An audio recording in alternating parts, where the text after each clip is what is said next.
40 साल बाद, मेरी पैदाइश से पहले ही मुझे पता था कि उनके साथ जुडिशियल मर्डर हुआ है। भुट्टो साहब को फांसी दे दी गई। फांसी देने का 40 साल के बाद बहुत अच्छा इकदाम हुआ कि जी भुट्टो साहब का गलती हो गई। जिस दिन से भुट्टो साहब को फांसी दी है, जमहूरियत पटरी पे नहीं चल सकी है। आपने जमहूरियत के अलमबरदार को जान उसकी ले ली, तो जान तो आपने ले ली। तो इन जजेस ने जो सारे काम किए, इन जजों ने जो सारे काम किए, और जो इन जजों के खिलाफ उनकी अपने जजेस बात कर रहे हैं, तो भुट्टो साहब को जब आपने फांसी देती, फिर एक दफा गलती कर दी आपने, तो अलामती सजा तो देते। उस जज को अलामती फांसी तो देते। उस जज के पीछे डिक्टेटर को तो आप फांसी देते अलामती। आपने नहीं दी क्योंकि मिस्टेक थी। आप जज थे, क्योंकि जज इस मुल्क के अंदर आइन और कानून से बालातर है। चलें जी, जरदारी साहब को 14 साल कैद दे दी। कैद दे दी, किसी कानून के अंदर 14 साल नहीं है, किसी केस के तहत नहीं दी गई, दे दी गई। उस 14 साल के बाद उस जज का क्या हुआ? मिस्टेक हो गई, क्योंकि वह जज है। 14 साल बर्बाद हो गए एक आदमी के। एक हमारे जमहूरी लीडर भुट्टो साहब, लेजेंड जो हैं, उनको फांसी मिस्टेक हो गई। आगे चलें जी, नवाज शरीफ साहब को ओवर द काउंटर पे पैसे ना लेने पर, यह एक नया कानून था, ओवर द पैसे ना लेने पर बच्चे से पैसे नहीं लिए, ले लिए होते, नहीं लिए, नहीं लेने पे ब्लैक लॉ डिक्शनरी इजाद, और उनको 2/3 मेजॉरिटी वाले प्राइम मिनिस्टर को डिबार कर दिया जाता है। चलें जी, मिस्टेक हो गई। सिसेलियन माफिया कहा गया उनको। काश उनकी पार्टी खड़ी होती जैसे मैं खड़ा हूं। चलें जी, आगे बढ़ें। इमरान खान साहब, हुकूमत चल रही है, रात को छुट्टी वाले दिन अदालतें खुल जाती, अदालतें खुल जाती, पाबंद कर देती है। अब इसमें दो बड़े इंपॉर्टेंट फैक्टर्स हैं मैडम, इसको आपने बड़ा गौर से सुनना है। सुप्रीम कोर्ट खुली तो समझ में आता है कि सुप्रीम कोर्ट ने आइन और कानून के तहत उसको प्रोटेक्ट करना था, नो वोट ऑफ कॉन्फ्रेंस को, तो उन्होंने पाबंदी के तौर पर वो खड़े रहे, उन्होंने अपनी अदालतें खोली। लेकिन मोसेस, बेहतरीन दलेर जज अतर मिनल्ला, जो उस वक्त चीफ जस्टिस थे, उन्होंने लाहौर हाई कोर्ट खोल दी। ये सवालिया निशान है कि लाहौर हाई कोर्ट खोलने का, इस्लामाबाद हाई कोर्ट खोलने का मकसद क्या था? वो कौन सा ख्वाब था जिस ख्वाब ने उनको रात को उठाया, उनके स्टाफ को वहां मौजूद फरमाया, मन पसंदीदा मीडिया वहां मौजूद था, 2 घंटे खुला गया। वो क्या ऐसा बीच का हिस्सा है? वो क्या पाकिस्तानी कौम को ढूंढने की जरूरत है, पीटीआई के दोस्तों को ढूंढने की जरूरत है कि वो बीच का हिस्सा क्या था? मैं तो बताऊंगा इसी तरह शवाहिद के साथ ही, और जो इनका कामयाबी और तरक्की और तारीखी फैसलों और इस्लामाबाद हाई कोर्ट से कुछ माह पहले, रिटायर होने से पहले वो सुप्रीम कोर्ट क्वालिफाई कर जाता है, उस तक का सफर तो वो अपनी आप में खुद ही बताएंगे कि उनकी वो जो कामयाबी का राज क्या था। ख्वाब था, क्या वो ख्वाब है?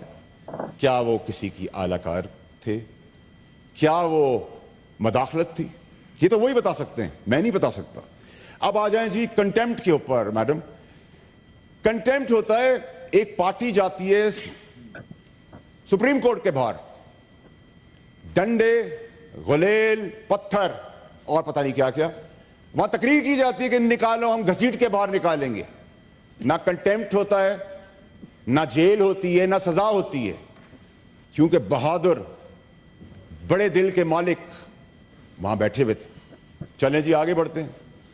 एक पार्टी नाम ले लेके गालियां देती है, एब्यूजिव लैंग्वेज यूज करती है, ऐसे रिमार्क्स यूज करती है कि हम यहां अपने फोन्स पे भी अकेले बैठ के नहीं देखते, कोई एक्शन नहीं। क्यों?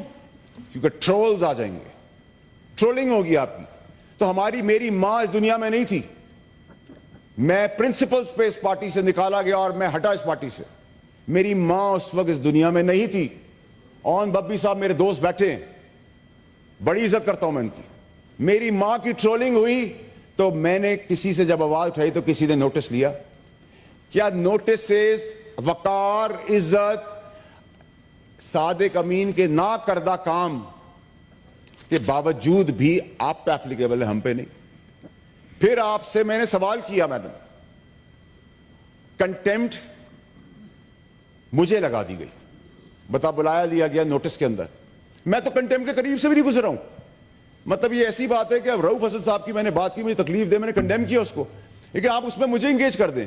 किसी को नॉन लेट मिला आप उसमें इंगेज करें, किसी की बिजली चली गई उसमें मुझे इंगेज करें, किसी का टायर पंचर हो गया मुझे इंगेज कर लें, क्योंकि मैं सही बात कर रहा हूं। या मुझे प्रीएम्प्ट कर लिया है कुछ हजरात ने कि मैं मवाद, सबूत, शवाहिद लेके आगे बढ़ रहा हूं। मैडम, आज तो मैं आप ऐवान का सिर्फ ये टेस्ट केस जो आला अदलिया को खुद कर लेना चाहिए था, शवाहिद समेत, ये इतना छोटा सा काम था, खुद कर लेते। इससे आपको पता चलता है कि पाकिस्तान में अदल और इंसाफ कहां जा रहा है।